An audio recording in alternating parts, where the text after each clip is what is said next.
Hello everybody, this is Eric Warren. Welcome to NetworkMarketingPro.com. I am here. I walk into the hotel here in Anaheim, California, and who do I see? My old friend, superstar, amazing personal development guru, one of the best speakers in the world, Mr. Les Brown. Yes. And Thank you. And he's an old friend after I took all the time to use mascara to cover my gray hair. I can't believe this guy. Great to see you. It's great to see you. We commandeered the little lounge up on the 14th floor, and we set this up. And I asked Les if he'd be willing to share with the Network Marketing Pro audience some of the great wisdom that he has. And he's been really an ambassador for network marketing for a long time, even though you're really a professional speaker, coach, trainer. You teach people how to speak, how to communicate, all those different things. So he has a lot of value that he can bring. So Les, everybody that watches this program, they want to become professionals. They want to develop the skills necessary in order to be able to succeed. And over the years, what are the common attributes that you see of people who are the superstars, that are the professionals, that are the rock stars? The common theme that I've seen, those individuals that can tell their story and create value for the audience, and as a result of people being in the experience of that setting, they leave there feeling better about themselves, believing in their product, believing in the industry, and believing in the possibility that they can grow their business. And that's crucial. And when you say story, it's not just in front of an audience, it might be just to another person. 101, small groups, on the telephone, because your product, there's a story behind it. Why you became involved in the business, there's a story behind it. You look at the Dexter Yeagers, the Sharon Sharifs, all of them had a story that they told that other people bought into. When you are presenting to any type of person, one individual, small group or large group, three questions going on in their head. Who are you? What do you have? And why should I care? And so if you don't answer those three questions, people will listen, they'll be polite, and then they'll walk away. The other underlying... So say those three again. Yeah, who are you? What do you have? Right. And why should I care? So you have to strategically tell your story to create an experience for the person. And it's very important, experience, Eric, because a lot of people who become involved in network marketing, they spend a lot of time giving out a lot of information. Facts. Yeah, facts. No. People, when they are listening to you, two questions going on in their head. Can I do it? And is it worth it? Okay? So you have to create an experience where that person will say, I can do this, and it's worth my doing this. So it's an interesting, I love words, I love kind of figuring that out, and you, on purpose, said the word experience. Yes. Why is it? Because I've never heard somebody say it that way. Because if information can change people, everybody will be skinny, rich, and happy. Okay? So it's not about the information. In order to you talking to a person who's a 9-to-5 person, and you want them to transform their lives. You want them to go from 9 to 5 to working from 5 until they faint. Right. Okay? Right. Okay. So that's a whole different kind of person. They must be willing to die to who they are now to give birth to who they must become in order to be successful in this business. Wow. So you've got to create an experience for them where they feel motivated. There's no saying you can take a horse to the water, but you can't make him drink. However, if you strategically tell your story and create an experience for that person, you can create a thirst where they want to drink, where they want to be a part of this, where they share the vision, where they say, you know what, sign me up. I want to be a part of this. Because you're creating a community of achievers. And in order to create that community of achievers, to increase your recruitment and to be able to retain your people that you bring into the business so it's not a swinging door, you've got to be able to tell that story again and again and again. Each time it's got to be fresh. Each time when people leave your presence, they must leave there feeling better about themselves, but talking about you and the role that you're playing in their lives and how you're transforming them. So the story creates the experience? Yes, and how you strategically tell the story. Just keep in mind, the most powerful position in the world, presidency of the United States, boiled down to two stories. An honorable man, Vietnam veteran, 5-year prisoner of war, John McCain.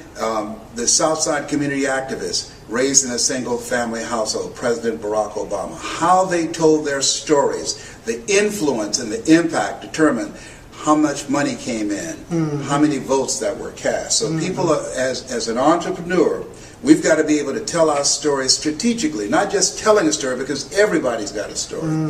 But you've got to tell that story in a way that people see themselves in the story. I'm known for you got to be hungry. Well, and let's talk about that. You know what I mean? Because I've known Les for a lot of years, and I've seen you speak, and we've been part of events together.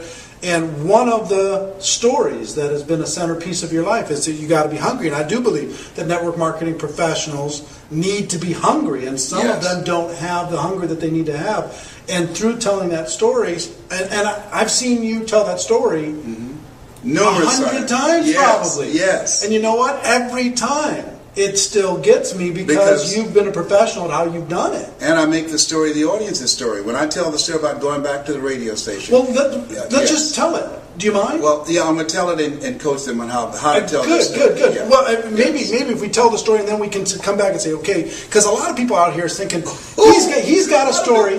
He's got a story. I don't know how to do it like that. I know. God, well, he has a lot of people are thinking, yes. Les has a story, but I don't have a story. My life is boring. My life is not interesting. My life is not special. It's not dramatic. Have you heard of Marianne Williamson? Yeah. What's her story? She doesn't have a story. Marianne Williamson wrote a book about a book.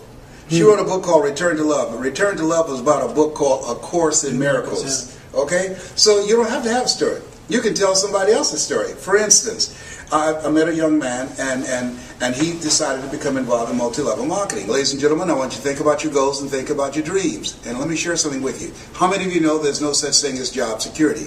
Well, keep in mind, this young man became in multi-level marketing, and I asked him, what's your story? He said he went to apply for a job. They told him if he would double the production, he could become the top manager at this company and would have job security, and he would be able to get a bonus. Not only did he double the production, he quadrupled the production.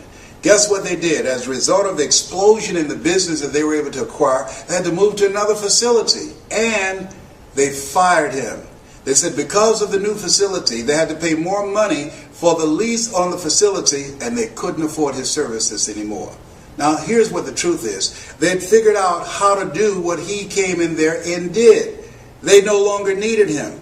So the reason he's became a part of multi-level marketing is he knows that the 40-40 plan is gone, where you can work 40 hours a week for 40 years and retire. There's no such thing as job security. Today you have to have something that you can call your own. And so in multi-level marketing, you're in business for yourself, but not by yourself. You have an opportunity. You have a shot. Everybody won't get rich, but you've got a shot to control your own financial future. And that story by that young man is a story that's being lived every day. Now see, in 2 minutes, you told somebody else's story to this audience, because and gave them a perfect example. Right, because the best speakers make the fewest words go the farthest. Yeah. So you don't have to tell a story all day. And so I tell people, how many of you know, as you look at yourselves, how many of you know there's no such thing as job security? And I will raise my hand. The reason I'm doing that is that I want them to now make this man's story their story. So they'll raise their hands. You're right.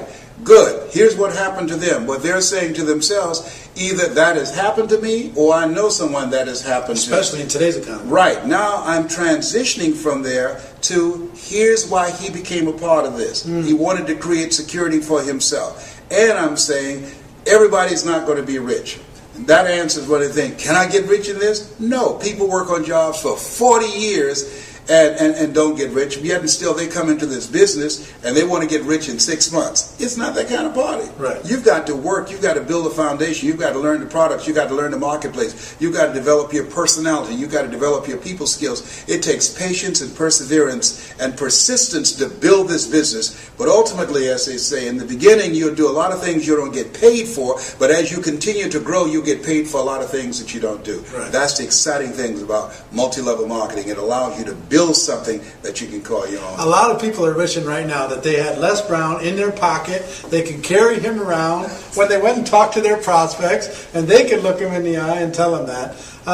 Talk about how these people can develop their story, or let them know, because I know that there's a lot of people here, and we have probably 50 different countries around the world that watch this, and a lot of them aren't aware of you yet. Yes. but the need to be, right? They need to Yes. know about your products and services and coaching and all that stuff, and we'll talk about that. Your story, what was the defining moment, that turning point for you that set your life on a different course? Well, what set my life on a different course was when my mother became ill. Because I was a state legislator in Columbus, Ohio. I'm adopted. I was born in a poor section of Miami, Florida called Liberty City, an abandoned building on a floor with a twin brother. I'm telling you my story. And when we were 6 weeks of age, we were adopted by Mrs. Mamie Brown. I feel like Abraham Lincoln, who said, "All that I am and all that I ever hope to be, I owe to my mother." My mother was a domestic worker on Miami Beach. She cooked for families. We ate the food left over from the families that she cooked for. We wore the hand-me-down clothes of the children that Mama kept. And so as a child and goal, a turning point in my life was seeing my mother work so hard. I said, Eric, when I become a man, I'm going to take care of my mother. I want to ask you, is there someone that you want to take care of? Is there someone that you'd like to do something special for? I want you to think about that person right now. Now, what I've done by doing that, I have segued from my story. I have now brought them into the story, and I asked them, is there someone you want to do something special for? They're saying yes. Now, that is called an imaginative leap. They leap from my story into their own story and say, yes, I know somebody. I like to do something for my coach or for my minister or for my mother or for my father or an aunt that raised me, okay? So now they're in the story. Now I will tell them how I went about doing that. So they have an interest. Who are you? What do you have? I have a story on how I bought my mother a home. And why should I care? The reason you should care is that I've been very successful at doing something that you can do too. And I'm going to show you how to do it. So now you create a committed listening in the telling of the story. Or I can say, recently I went to a seminar. A young lady by the name of Pauline Ahi. She came to the seminar. Pauline flew from Hawaii to Los Angeles. I was very inspired as I watched her. And the reason I was inspired, here we were in a room of entrepreneurs, and the person standing in front of the room, Dr. Julie Van Putten, as she was speaking and talking about discovering your power voice, ever so often Pauline would lean forward, and she'd pick up a pen with her mouth, and she would write with her mouth. Pauline came from Hawaii. Pauline has no arms. Pauline has no legs. She writes with her mouth. Here's a person who decided to become an entrepreneur, who decided to build a business in multi-level marketing, and with no arms and no legs, she's building an organization. And one of the things that really got me, when Dr. Julie Van Putten interviewed Pauline, she asked her, tell me one major obstacle you had in your life. Tell me something that you can think of. And Pauline looked, and she thought, and she said, I can't think of anything. And that grabbed me, because I could have given a whole lot of things, a list of obstacles. And that showed me that L.C. Robinson was right when he said things may happen around you and things may happen to you, but the only things that really count are the things that happen in you. Even though she was born with no arms and no legs, what has happened in her that she sees herself as an empowered person. She has not decided to become a part of a job, the journey of the broke. She decided to control her own destiny by being involved in multi-level marketing. And what I said as I looked at her, if Pauline can do it, I know I can do it. And I know you can do it. Okay. So there's a How many more you got? Keep going. Yeah. So those examples, I mean, Mike Jones out of Philadelphia. I met him. Mike was earning $500 a month on Social Security. He now earns over $35,000 a month, and he does a seminar called How to Earn Over $200,000 a Year with Your Eyes Closed. He's been blind since he was 10. Okay, so all of these examples of what we see, other people's lives, we can use that as a platform to so whether it's your story or somebody else's story, that's the example that you're giving. Yes, and people say I don't have success yet. Yes. They're just getting started. I haven't had success. I've been involved for 6 months. I haven't had success, but I can tell this other story, and I can say that's why I'm doing this. Yeah. Dexter Yeager, who was a beer truck driver, and now 50% of Amway volume comes through his organization. Dexter was just an everyday guy who decided that he wanted to live a different life for himself and for his family. And so when we look at people who are the great performers in multi-level marketing, here's what I know that they have in common too. Not only are they great storytellers, but there was a deciding moment, and that moment when they said virtually, I've had it. I've had it. That's when people change. I used to live next door to a lady named Miss Lillian, and Mr. Marvin, every Friday night he would get drunk and beat her. And I saw her years later and said, "How's Mr. Marvin doing?" She said, "I left him." I said, "Why?" She said, I'd had it with Marvin beating on me. That's when people leave jobs and they say, "Well, where are you going?" "Away from here. I've had it." You know, I was working on a job where they paid me just enough to keep me from quitting it. I worked just hard enough to keep from getting fired. So finally, I said, you know what?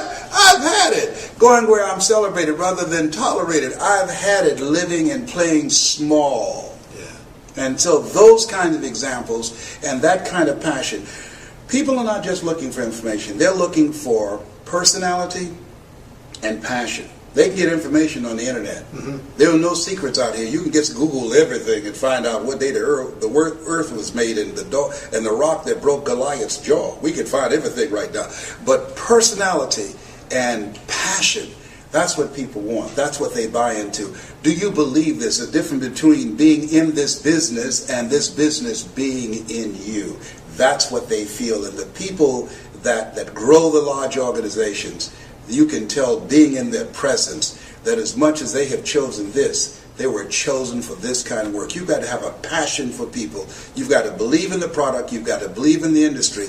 You've got to believe that you have it within yourself to become an entrepreneur, that it's possible that you can live your dream. That's why people say yes, that it's necessary, and that you are the driving force to make it happen, that it's you, that nobody can do it for you, nobody's going to care more about your dream than you, and that it's hard, that easy is not an option. That when you think about growing your organization, think it not strange that your family members and friends will say no. People who should be there to help you won't help you. In fact, they will discourage you. They will laugh at you. "Oh, you're involved in some pyramid scheme. Here you go again." All of that's going to be a part of it. When you get on an airplane, before they take off, they say fasten your seatbelt. Why? Because you're going to experience some turbulence before you reach a comfortable altitude. When you get involved in multi-level marketing, fasten your psychological seatbelts. Why? Because you're going to experience rejections and no and laughter and snickers from your family members and friends. Why? I don't know. That's just the way it is. It's possible you can live your dreams in spite of that. It's necessary for you to know that you're the one to make it happen, and that you become selective of people that you bring into the business. You don't want to convince people to do it, because person convinced against their will is of the same opinion still. You want people who want more, not people who need more. And that it's you. You've got to be the driving force, and it's hard, and it's worth it. Decide now. Write down 5 reasons on why you won't give up. 5 reasons when you're facing the rejections and the no's, when people don't show up at the parties, when people don't keep their word. 5 reasons why you will stick in the game. I have a saying, when life knocks you down, try to land on your back, because if you can look up, you can get up. Your reasons will help you get back up again. Nietzsche said, if you know the why for living, you can endure almost anyhow. So it's possible you can build an incredible organization, make a great living for yourself, and it's necessary. If you're casual about your dream, as Bill Bailey said, you will end up a casualty. And it's you, and it's hard, and it's worth it. And once you create that momentum, it's done. Stick a fork in it. It's done. So it's possible. Yes. The second one? Yes, and the reason it's possible, what's possible for one is possible for all. If anybody built an incredible organization, went across the stage and got a check because of their work and their effort, then it's possible that everybody seated there as witnesses can do it. Right. And that it's necessary. It's necessary is number 2. Yeah, you got to have a game plan. You got to be willing to stick it out. You got to be willing to persist. Og Mandino said you've got to be willing to say, "I will persist until I succeed." And, and the greatest salesman in the world. And you got to say to yourself your mantra, no matter how bad it is or how bad it gets, I'm going to make it. Because in the beginning, things look real good. Right. And then you have a dry spell. And right. then you start questioning yourself. And that's what over 85% of people do. And it's you. You got to take personal responsibility. You're going from being a volunteer victim of letting somebody tell you what time to be to work, how long your lunch break will be, what time to get off, how many days you can be sick out of the year, how many days you can go on vacation, got to ask for permission. You're going from that position of powerlessness and being weak, because most people have developed an addiction to powerlessness. That's why the majority of people you ask to come into this business will say no. They have developed an addiction to powerlessness. When you're working with somebody else's job, they are controlling your financial future. So you are different different. You are not common. You are uncommon when you said yes to this dream. Yeah, stop for a second. An addiction to powerlessness. Yes. I've never heard it said that way, and I think that's really interesting the way you say that, because we've been taught, we've been groomed and been taught to depend on a job, to look forward to a job. People looking for jobs in an economy where jobs are shrinking. We cannot produce enough jobs. The government cannot produce enough jobs to replace the jobs that are being eliminated through technology and cheap labor abroad. I can get a PhD in the Philippines for $500 a month. When I was a kid, I used to work in a bowling alley. They knocked the pins down, we jumped down, and we straightened the pins back up. Somebody invented a trade that put us out of business. I used to work on the elevator. What floor, please? And I would punch the elevator. No, they don't need that now. When I was in school, my girlfriend said, I want to be an operator. When you made a long distance call, you call an operator placed a call. Now you call direct. So technology is changing things, replacing whole industries. When the last time you went to the store and bought some envelopes and a stamp and some stationery and a pen to write a letter? We don't do that now. Right. We text, we email. That's an industry that's eroding. I went to a school, Bill Gates School in Philadelphia. They don't have paper. All computer, a paperless school. That's different. When I was a kid, we carried books to school. So this is the era the late Peter Drucker calls the era of the 3 C's: accelerated change, overwhelming complexity, and tremendous competition. What we have in multi-level marketing is cooperation and collaboration, people working together in a community of achievers to help everybody win. That's the exciting thing, that when I help you win, then I win also. So back to story. So do you think story helps people realize that they have an addiction to helplessness? And, absolutely. You have to build a bridge to get them away from that absolutely. Posture? That's the purpose of the story, because what the story does is distract, dispute, and inspire. What you do, how people live their lives, is a result of the story they believe about themselves. If there are 500 people in an audience, there are 500 individual stories that's going on. So that's why it's important that we learn how to strategically create an experience with our story, so those 500 people will stop listening to their story. Through the course of your telling the story, they will back away from the possibility of blindness that say, I can't sell, or I can't do this, or I'm not ready to learn something different and new and change the page in my life. You cause them to back away from the possibility of blindness and inspire them to become, as Mother Teresa would say, to become a pencil in the hand of God and start writing a new chapter in their lives, because you've distracted them from their story, and you used the example of a Pauline Arhe or a Mike Jones or a Dexter Yeager to help them say, whoa, if he can do it, I can do it, because what's possible for one is possible for all. And now they're ready to start a new chapter with their lives. Can you tell I'm a fan? I mean, I could just sit here all day and we could just talk, because, I mean, the way you talk is so... The average person wants to give facts. They want so much to prove to somebody else that they know something. So they're given facts and information. And through your stories and through the quotes that provide third-party validation, that lets them know it's not just your opinion. It's other smart people have had the same opinion in the past. Yes. It's so masterfully done, and I hope you're getting a lot of tips here. And I hope as we're done with this interview, we're not done now, but when we're done with it, then you start to practice your story. That's you start to, tell your story to your dog and tell your story to your and kids. Get some coaching, because you can't see the picture when you're in the frame. You have to, this Les Brown that you now see, I didn't know he existed. I used to be a different person, but a guy named Mike Williams, he interrupted the story in my head. He said, Les, you can do more than be a disc jockey. What do you mean? I'm LB, Triple P, Les Brown, your platter playing pauper. There were none before me, there will be none after me. Therefore, that makes me the one and only. Young and single, love to make a certified, bonafide, duly qualified to bring you satisfaction, a whole lot of action. I had to kill him all. Bam, bam, bam. He said, Les, you can do more than be the MC at the Bottoms Up Club and the Pink Pussycat and the Jamaica Club. You can talk to corporations and organizations. I said, what would I talk to them about? I don't have any college training. He said, Les, all of us are born the same way, dumb, naked, and speechless. You can learn. Okay, and so because of how he communicated with me, he created a thirst. One of the things I say to people, particularly when you come into this business, if someone has recruited you into this business, they saw something in you. And one of the things I strongly believe, and why Mike is still my mentor to this day, Mike Williams, And that is that sometimes you have to believe in somebody's belief in you until your belief kicks in. So whoever invited you into this business, they saw something in you. And if you don't see it, it doesn't matter that you don't see it, because eye has not seen, ear has not heard, nor has entered the heart of mankind what God has in store for you if you say yes to your dream and yes to the opportunity that the multi-level marketing industry can afford you. Can afford you. Yes. I love it. All right. I saw an interview with Will Smith a little while ago, and he said, greatness is simple. Here's what I believe, and I'm willing to die for it. Yes. When you talk about desire, you talk about hunger, you talk about determination. Are you willing to lose it all to gain it all? Just willing to just go out there and make it happen. I believe that since greatness is possible, then being excellent is not enough. Right. That anybody through observation and practice can perform at the level of excellence. But when you see a Larry Bird who formerly played for the Boston Celtics, you don't say, boy, when the Bird played, he was an excellent player. We're talking about greatness here. Right. You see a Wayne Gretzky. And I believe that when you're pursuing your greatness, you don't know what the limits are. So you act like you don't have any.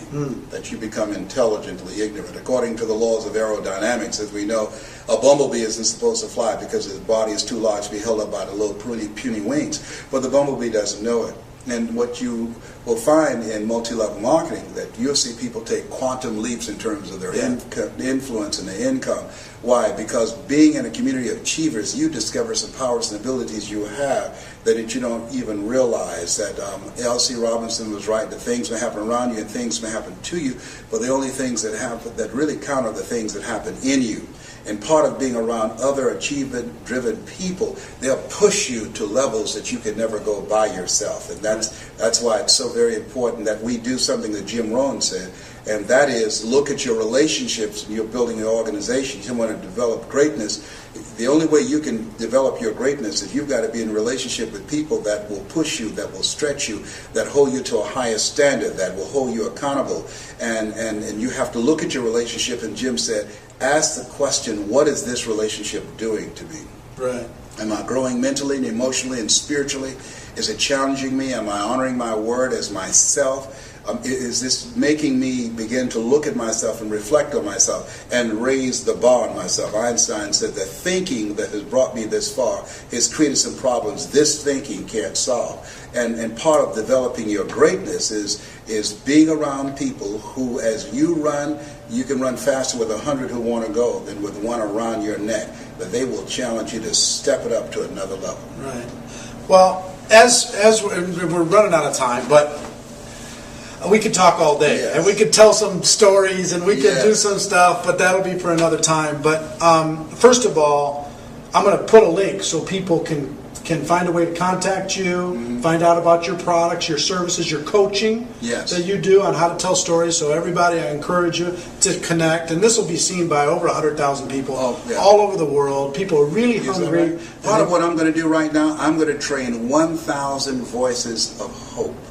We've produced a generation of problem staters. I wanted to produce 1,000 voices of hope. How people live their lives, as I said, is a result of the story they believe about themselves. Whatever you focus on the longest becomes the strongest. And I think that politicians and many of our leaders have become so cynical and divisive in their languaging style, and only pointing out what's wrong as opposed to looking at what's right about ourselves, about our communities, our country, and our youth, and begin to focus on the positive things and the possibilities and how we can transform the future and talk about solutions. Because if you're not a part of the solution, you're part of the problem. And so with these 1,000 voices of hope, my goal is to reduce the recidivism rate in our prisons, to reduce the dropout rate. I work with young people, teaching them, number one, how to develop their minds, two, how to become effective communicators. You know, my son, John Leslie, my daughter, owner, they're motivational speakers. Three, how to dress like a prospect rather than a suspect. And four, the success strategies for making it in the global economy, which is multi-level marketing.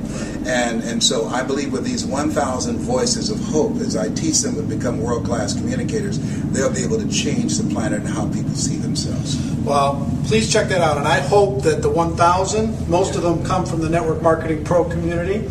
A lot of people, we talk about there's 3 things that you need to succeed in network marketing. You have to have a burning desire, you have to be willing to work, and you have to be coachable. Yes. And we talked about this in previous shows, and a lot of people were commenting, I just don't know how to find my burning desire. I don't know how to figure out, I can't light the fire. Help me light the fire. What would you say to that? You have to experiment until you do. I mean, some people know early on. When I think about, you look at some of the people that we recognize for their greatness today. When you look at a Michael Jordan, who realized early on that basketball was his passion. A Liberace, when he was alive, he loved to play the piano, and he was very flashy, a flamboyant kind of guy. That you have to experiment with life. Life is about experimenting. The 2 most important moments in our lives is the day that we're born and the day that we realize why we were born. Yeah. That we were chosen for something. And so you have to experiment until you find it. And I will tell you, a lot of people get the misinterpretation that network marketing has to be their passion. Network marketing can be their passion, it's my passion, but for most people it's a tool to be able to buy the house for your mom. It's the tool to be able to contribute to the world. Or to me, network marketing is a vehicle that allows you to develop the total you. There's no other, you cannot, when you're working on a job and you go in knowing what it is you have to do, knowing that if you are breaking your back and breaking a sweat working every day and the person next to you dragging their feet, you're still getting the same pay. The difference between that and network marketing, you have to develop your entrepreneurial skills, you have to learn to keep good records, you have to learn to manage yourself, you have to learn to manage your time, you have to learn to manage people, how to influence people, you have to learn how to plan, have an agenda for your life, because if you don't have an agenda for your life, you're part of somebody else's agenda. So it develops every dimension of who you are. Honest to God, Eric, had it not been for Best Line Products that I first heard Jim Rohn and under the leadership of Bill Bailey years ago during the days of Holiday Magic and Dare to Be Great with Glenn Turner, I wouldn't be who I am. All of those experiences, those conventions, those positive, motivated people who had dreams. People who had dreams, man. The question was asked, when does a man or woman die? And I said, they die when their dreams die. When you don't have anything to look forward to. Kenny Rogers said, having someone to love, something to do, and something to look forward to will give you a long, fulfilling life. And so it helps you to develop every dimension of yourself. And that, to me, is the passion. The passion to live full and to die empty. The passion to find out what it is you've made of. The passion to get up the next day after facing rejection day in and day out, walking in the grocery store, going in the shopping mall, talking to people in the cleaners about an opportunity, and they say, no, I'm not interested, and continue to go from rejection and no's and snickers and laughter until you find that yes, until you find that eagle. And you're going to go through a lot of pigeons before you find them. And you build your character, you build your faith. And one day you look in the mirror and there's a different man looking back at you. There's a different woman looking back at you. There's a saying that I refuse to be a common man. It's my right to be uncommon if I can. I seek opportunity, not security. I do not wish to be a kept citizen, humbled and dull by having the state look after me. I want to take the calculated risk, to dream and to build, to fail and to succeed. I refuse to live from hand to mouth. I prefer the challenges of life to the guaranteed existence, the thrill of fulfillment to the still calm of utopia. I will never cower before any master nor bend to any threat. It's my heritage to stand erect, proud and unafraid, to face the world boldly and say, this I have done. That's what it means to be a multi-level marketer, an uncommon desire to control your destiny. I'm getting fired up. I'm getting excited. My medication wears off. I will tell you, we're out of time, and we'll do this again, but a long time ago, you looked my son in the eye, backstage before an event, and you grabbed him by the side of his face, and you said, you know what, you've got greatness in you. And you know what, for everybody that's watching, his message that I hope you feel is that you've got greatness inside of you. You've got things, talents and skills that you haven't even reached for yet. Yes. You've got abilities and stories that are going to be amazing. And can change the world. Yeah. So, ladies and gentlemen, here from Dallas, Texas. My wish for all of you is that you decide to find your passion, that you decide to become a network marketing professional, that you develop your skills, you learn to tell stories, that you get the coaching and training and information that you need to be able to take it all the way to the top. Because you know what? You really do have greatness in you.